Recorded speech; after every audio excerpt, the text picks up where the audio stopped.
Bien-aimés dans le Seigneur, Shalom. Nous sommes dans la joie de nous retrouver ce lundi 7 novembre 2022 pour une nouvelle semaine de méditation biblique.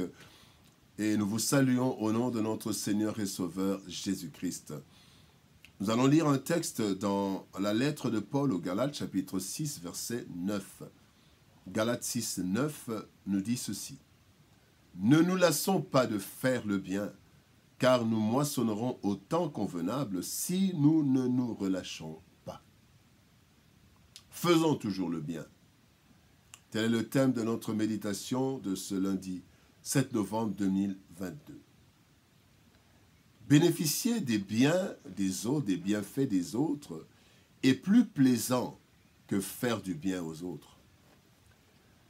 Dans ce monde de profit et d'intérêt, mais plein d'ingratitude, plusieurs se découragent dans la pratique du bien, à moins d'avoir un profit direct et qui en vaut la peine.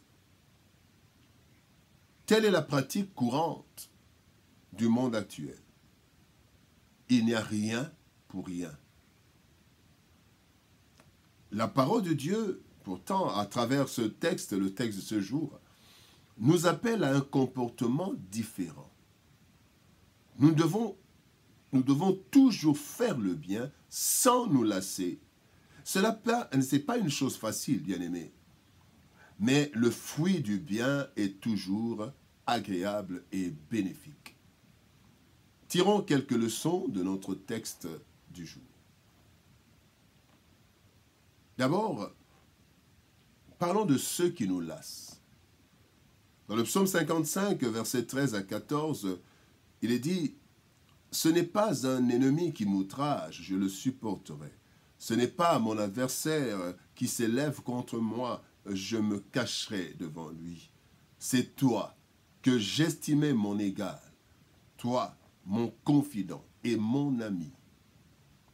Trahison, déception. » Eh bien, ceux qui nous lassent, bien-aimés, c'est que nous récoltons le mal pour le bien. Le fait de récolter le mal pour récolter le mal pour le bien que nous avons fait.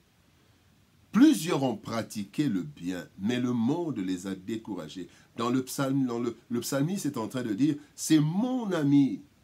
Ce n'est pas quelqu'un qui vient de loin, c'est mon ami qui me décourage, qui m'a, si on peut dire, qui m'a planté un couteau dans le dos. Bien-aimés dans le Seigneur, parfois nous sommes découragés du fait que le bien que nous faisons, en retour nous récoltons le mal. Et le psalmiste est découragé. Et parfois ce sont des personnes à qui nous avons fait le plus de bien qui nous rendent le mal. Et le psalmiste regrette le comportement de l'ami à qui il a certainement fait du bien. Celui-ci, comme on le dit, lui a planté, comme j'ai dit, un couteau dans le dos. Une telle personne se lassera de faire du bien. Voilà pourquoi parfois si nous nous lassons du bien, parce que ceux à qui nous avons fait du bien nous ont rendu le mal. La deuxième chose, nous prenons seulement deux choses. La deuxième chose qui nous lasse, c'est l'ingratitude. Bien que nous fassions le bien pour rendre service aux autres, nous nous attendons, bien-aimés, un minimum de reconnaissance. Cependant, l'ingratitude marque notre siècle. Et Paul en parle.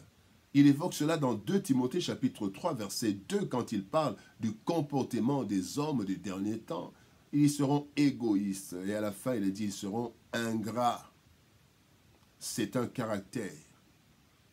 Et l'ingratitude décourage la pratique du bien.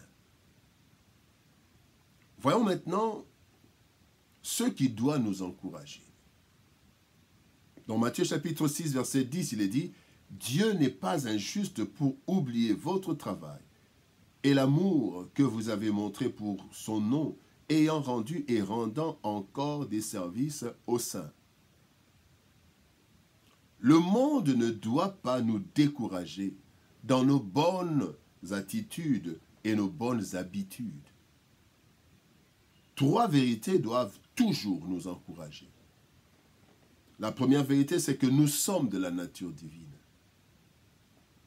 Et la nature divine, c'est faire le bien. Dans 2 Pierre chapitre 1er, verset 4, la Bible dit que nous sommes participants de la nature divine. Nous sommes de nouvelles créatures, selon 2 Corinthiens chapitre 5, verset 17. Eh bien, nous sommes de nouvelles créatures qui avons acquis la nature divine. Or, il est écrit, tel qu'il est écrit, ce n'est plus moi qui vis, c'est Christ qui vit en moi. Galates chapitre 2, verset 20. Or, la nature de Dieu, la nature divine, c'est de faire le bien. Dieu fait le bien même en faveur des méchants. On le voit dans Matthieu chapitre 5, verset 45, la Bible dit « Dieu fait lever le soleil pour les méchants et les bons, il fait pleuvoir pour les méchants et les bons. » Bien-aimé, Dieu, sa nature, c'est le bien. Dieu est bon. Dieu est bon, il fait le bien. Et nous, puisque nous sommes participants de la nature divine, nous devons faire naturellement le bien. Si, du moins, nous sommes réellement chrétiens, nous devons faire naturellement le bien. La deuxième chose, deuxième vérité qui nous encourage, c'est que chaque bonne action est une semence bonne et sûre. Chaque bonne action, c'est une semence bonne et sûre. Dans le psaume 126, verset 5, il est dit « Ceux qui sèment avec larmes moissonneront avec chant d'allégresse. » Les larmes du laboureur bien-aimé se transforment en chant d'allégresse lors de la moisson. Lors des semailles, ce sont des larmes, mais ces larmes se transforment en chant d'allégresse lors de la moisson. Sachant que le bien que nous faisons, malgré les larmes que l'ingratitude et la trahison nous font couler, eh bien, ce bien portera du fruit autant convenable, car Dieu n'est pas injuste pour oublier là où le monde nous oublie. Dieu ne nous oublie pas, ne nous oublie pas. Et voilà pourquoi nous devons faire le bien, parce que le bien, c'est une semence, une bonne semence, et une semence sûre. La troisième vérité qui doit nous encourager à faire toujours le bien, c'est l'assistance divine. Bien-aimé, Jean 15, 5, il est dit « Je suis le cep, vous êtes les sarments. Celui qui demeure en moi et en qui je demeure porte beaucoup de fruits, car sans moi, vous ne pouvez rien faire. » Par nos propres forces, il est vrai que nous ne pourrons pas résister et persister dans le bien. Cependant, une vie d'intimité avec Dieu, dans la parole et la prière, nous en donnera la force. Quand nous avons une vie d'intimité avec le Seigneur nous accordera la force de faire toujours le bien sans nous lasser. Voilà ce qui doit nous encourager. Nous sommes incapables, mais Dieu est capable de le faire en nous. N'est-il pas écrit dans Philippiens chapitre 4, verset 13 « Je puis tout par celui qui me fortifie. » Bien-aimés, faisons toujours le bien. Faisons toujours le bien. Faire le bien dans le contexte actuel n'est pas facile, car la charité se refroidissant, plusieurs font le bien avec des intérêts cachés ou de mauvaises intentions. Pour le chrétien, sa nature devrait lui permettre de faire le bien sans condition, mais avec amour et obéissance à la parole de Dieu.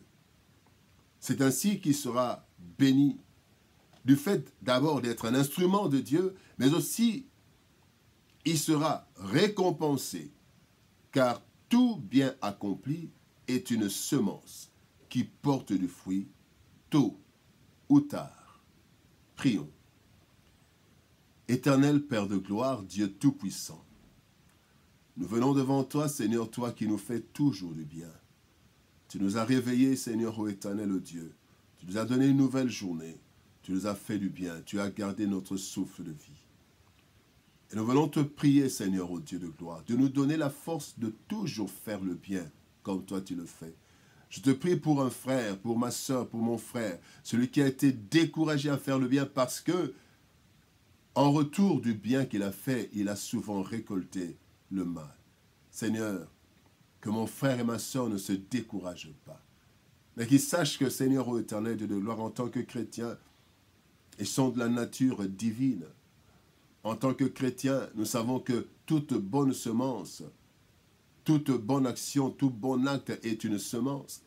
Et fortifie-le afin qu'il sache que tu lui donneras la force de faire le bien, même quand en retour, il reçoit le mal.